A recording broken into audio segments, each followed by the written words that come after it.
نحمده ونصلي على رسوله الكريم اما بعد فاعوذ بالله من الشيطان الرجيم بسم الله الرحمن الرحيم رب اشرح لي صدري ويسر لي امري واحلل عقدة من لساني يفقهوا قولي۔ دوسروں کے حقوق، دوسروں کون؟ اپنے علاوہ سب۔ حدیث میں آیا ہے کہ پیغمبر اسلام صلی اللہ علیہ وسلم نے فرمایا کہ وہ شخص مومن نہیں جو خود سیر ہو کر کھائے اور اس کے پہلو میں اس کا پڑوسی بھوکا رہے۔ عن ابن عباس قال سمعت رسول اللہ صلی اللہ علیہ وسلم یقول لیس المؤمن بالذی یشبع وجارہ جائع، حمزہ کے ساتھ ہے، وجارہ جائع الی جنبہ، البیہقی۔ جس انسان کے اندر اعلیٰ احساس زندہ ہو وہ کبھی اس کو پسند نہیں کرے گا کہ وہ خود تو فراغت کے ساتھ کھائے اور پیے، جبکہ اس کو معلوم ہو کہ اس کے قریب ایسے افراد موجود ہیں جو بھوک کے مسئلے سے دوچار ہیں اور ان کے پاس اپنی بھوک مٹانے کے لیے کوئی سامان موجود نہیں۔ عام طور پر جب یہ حدیث ہم پڑھتے ہیں تو ہم سمجھتے ہیں کہ اس سے مراد صرف جو وہ لوگ ہیں جو ہمارے گھر کے ساتھ رہتے ہیں، یہی دین میں آتا ہے نا۔ لفظ پڑوسی آتے ہی نیکسٹ ڈور نیبر یاد آتا ہے، جبکہ قرآن مجید سے ہمیں پتہ چلتا ہے کہ نیبر وہ بھی ہے جو ساتھ بیٹھا ہوا ہے۔ اگر آپ کچھ کھا رہے ہیں اور آپ کچھ پی رہے ہیں اور ساتھ والے ایسے ہی بیٹھے ہیں تو یہ درست نہ ہوگا، چاہے تھوڑا سا ہی کیوں نہ آفر کرے، لیکن آفر کرے۔ اسی طرح اور سچویشنز بتائیے، مثلا اور کون؟ سفر میں، سفر کے ساتھیوں کی بھی جب ہم بات کرتے ہیں تو اس سے مراد وہ لوگ لیتے ہیں جو ڈرائیور کے علاوہ ہوتے ہیں۔ ان کو ہم مسافر کہتے ہیں، ڈرائیور کو ڈرائیور کہتے ہیں۔ اس دفعہ میں کراچی میں تھی تو ایسا تھا کہ بعض جگہ دور تھی جہاں جانا پڑتا تھا، تو پہلے دن جب میں گئی تو کافی دور جانا ہوا۔ پہلے برانچ میں گئے، پھر اس کے بعد جو برانچ چلاتے ہیں انہوں نے گھر پہ بلایا اور وہاں سارا سٹاف بھی آیا ہوتا۔ اچھا، جب میں اندر جا رہی تھی گھر کے تو کچھ ڈرائیورز وہاں کھڑے تھے گاڑیاں لے کے نا، اور کراچی کی گرمی کافی آج کل ہو گئی تو مجھے بڑی تکلیف ہوئی۔ میں نے کہا جتنی دیر ہم اندر بیٹھیں گے یہ باہر کھڑے ہوں گے، ان کا کیا ہوگا؟ خیر اندر میں گئی، لوگوں نے گھیر لیا، باتیں ہوتی نہیں، مختلف لوگ مختلف چیزیں بتاتے رہے، کرتے رہے۔ پھر کھانا رکھا گیا، کھانا کھایا۔ جب میں باہر نکلی تو گاڑی پہ بیٹھتے میں نے ڈرائیور سے پوچھا آپ نے کھانا کھایا؟ کہتا نہیں۔ اتنی مجھے تکلیف ہوئی کہ میں بتا نہیں سکتی۔ میں نے کہا میری نیکی کس کام کی نیکی اگر جو ڈرائیور مجھے لے کر آیا ہے وہ بھوکا ہے، کیونکہ میں تو خود مہمان تھی۔ میں نے سوچا کہ سب نے خیال کیا ہوگا، لیکن بس وہ بعض اوقات ایسا ہوتا ہے نا کہ وہ ذہن سے اتر جاتا ہے۔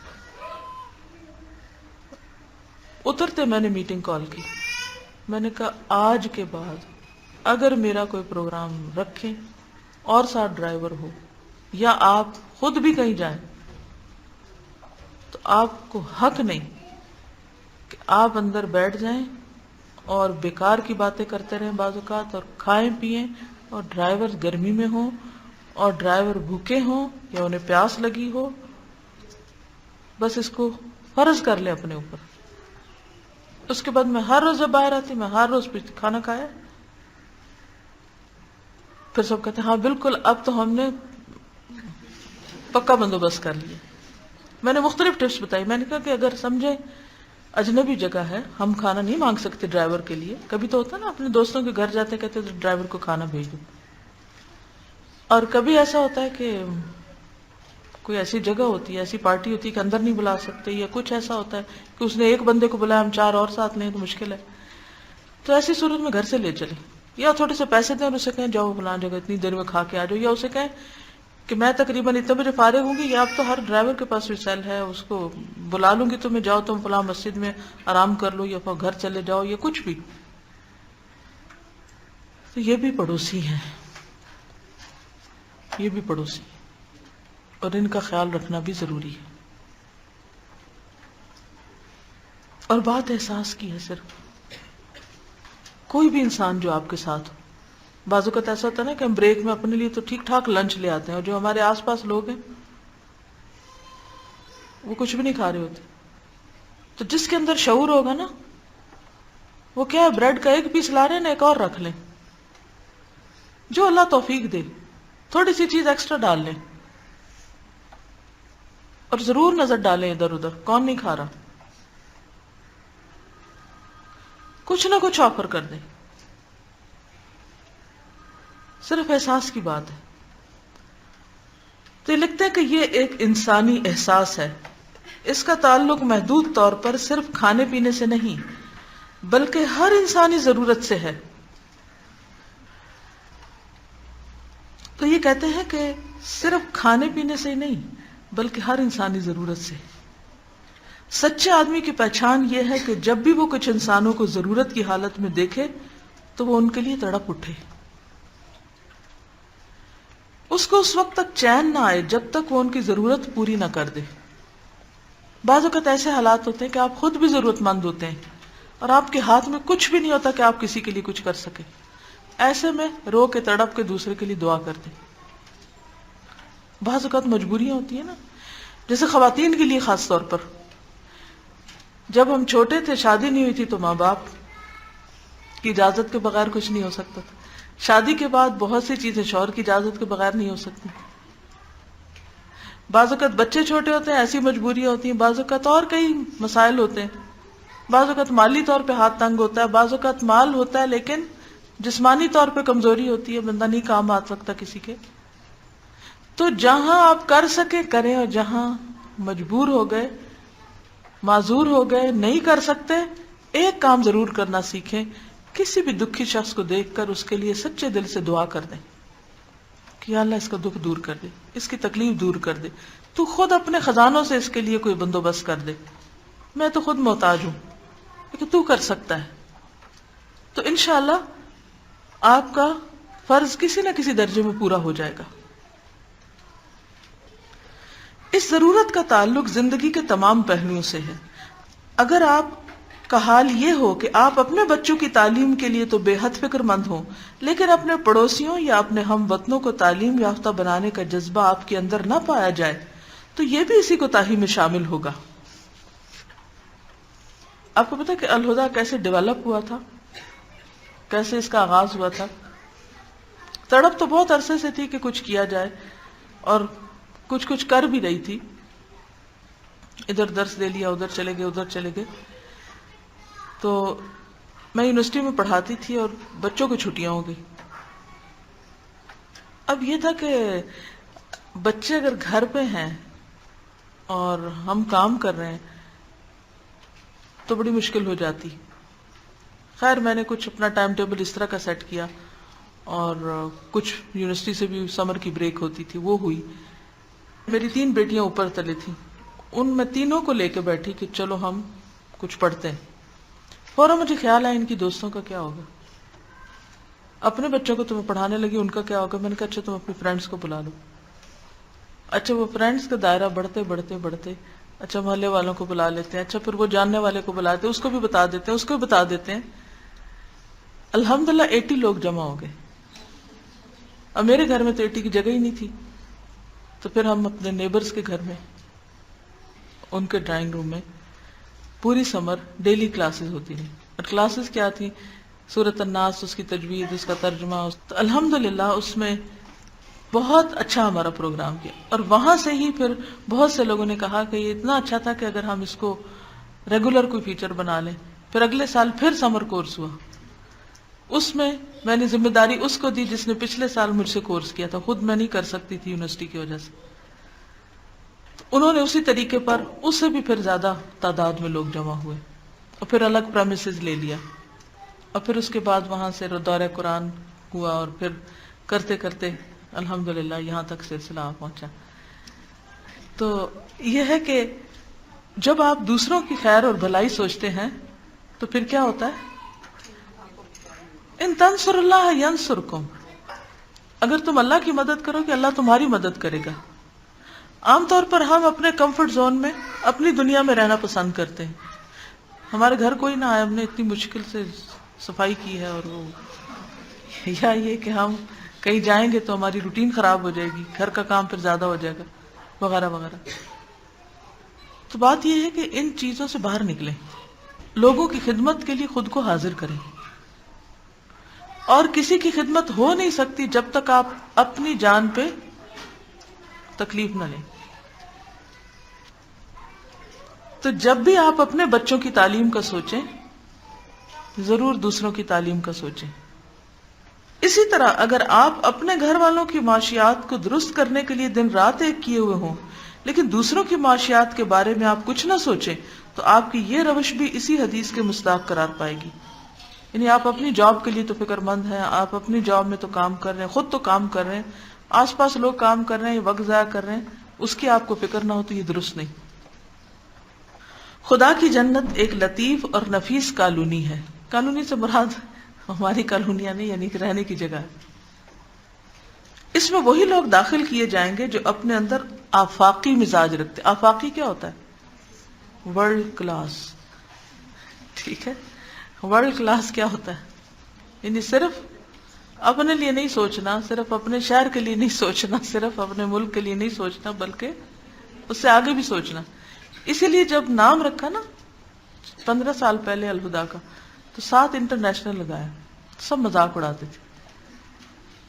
کبھی انٹرنیشنل لکھنے کی کیا ضرورت ہے؟ تو میں کہتی تھی کہ بڑا خواب دیکھنے میں کیا حرج ہے؟ اب خواب تو دیکھ سکتے ہیں نا کہ سب تک قرآن جائے. ابھی بتا رہی تھی سنگاپور سے ہو کر آئی ہیں تو وہاں بہت کچھ دیکھا، لیکن دین کی کوئی بات نہیں، کوئی قرآن کلاسز وغیرہ کوئی کچھ بھی نہیں ایسا ہو رہا. تو بہت تکلیف کا اظہار کر رہی تھی. جب میں گھر گئی تو میں نماز پڑھنے لگی تو ان کی بات میرے ذہن میں پھر آ رہی تھی. تو میں رو کے اللہ سے دعا کی. میں نے کہا یا اللہ ادھر کے لیے بھی کوئی انتظام کر دے، ان کے لیے بھی کوئی راستہ کھول دے. ہم تو کچھ نہیں کر سکتے. میں نے کہا یار اب میرے دل میں یہ تڑپ ہے کہ تیرے سارے بندے جو دنیا میں پیدا ہوئے ہیں وہ ایک دفعہ تیرا کلام ضرور پڑھے. ہم تمنا تو کر سکتے ہیں نا، ہمارے بس میں کچھ نہیں، مگر ہم سوچ تو سکتے ہیں، اس میں تو کوئی قید نہیں. ہم خواہش تو کر سکتے ہیں.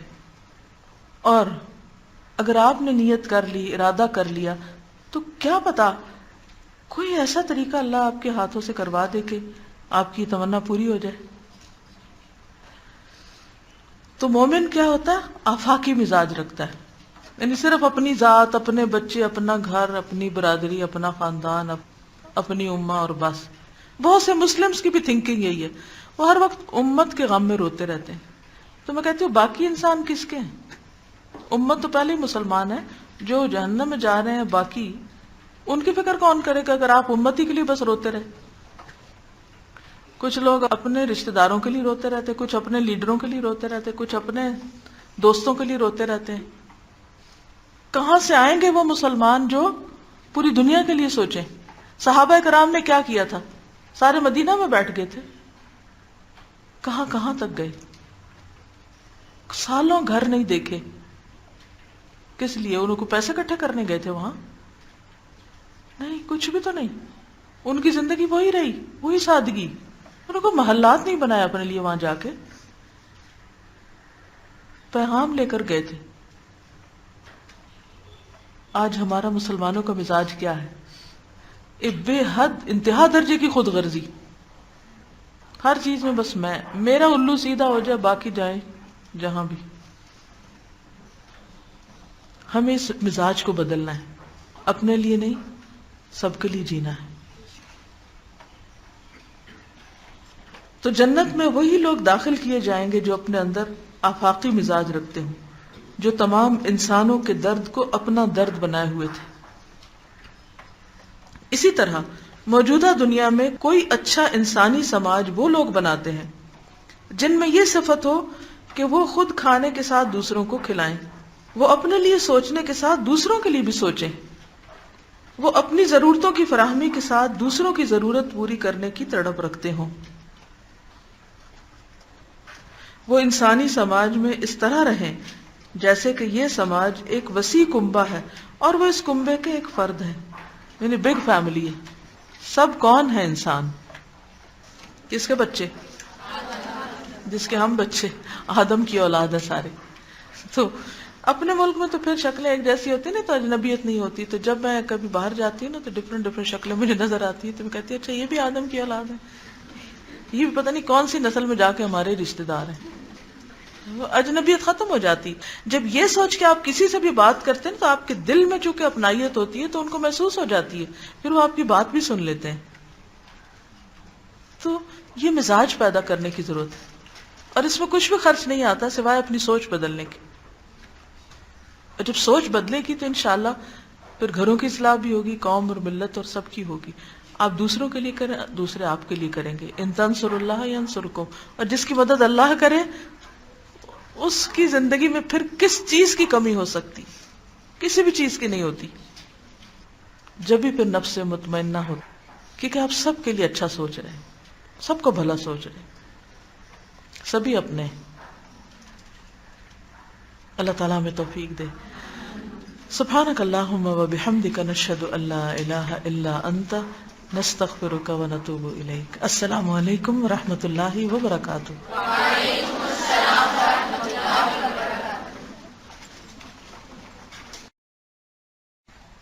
نحمده ونصلي على رسوله الكريم اما بعد فاعوذ بالله من الشيطان الرجيم. بسم الله الرحمن الرحيم. رب اشرح لي صدري ويسر لي امري واحلل عقدة من لساني يفقهوا قولي. نجات کا ذریعہ. حدیث میں آیا ہے کہ پیغمبر اسلام صلی اللہ علیہ وسلم نے فرمایا کہ جس شخص کو یہ پسند ہو کہ خدا قیامت کی تکلیفوں سے اسے بچائے تو اس کو چاہیے کہ وہ قرض دار کو مہلت دے یا وہ اس کو معاف کر دے. عن ابی قتادہ قال قال رسول اللہ صلی اللہ علیہ وسلم من سرہ ان ینجیہ اللہ من کرب یوم القیامت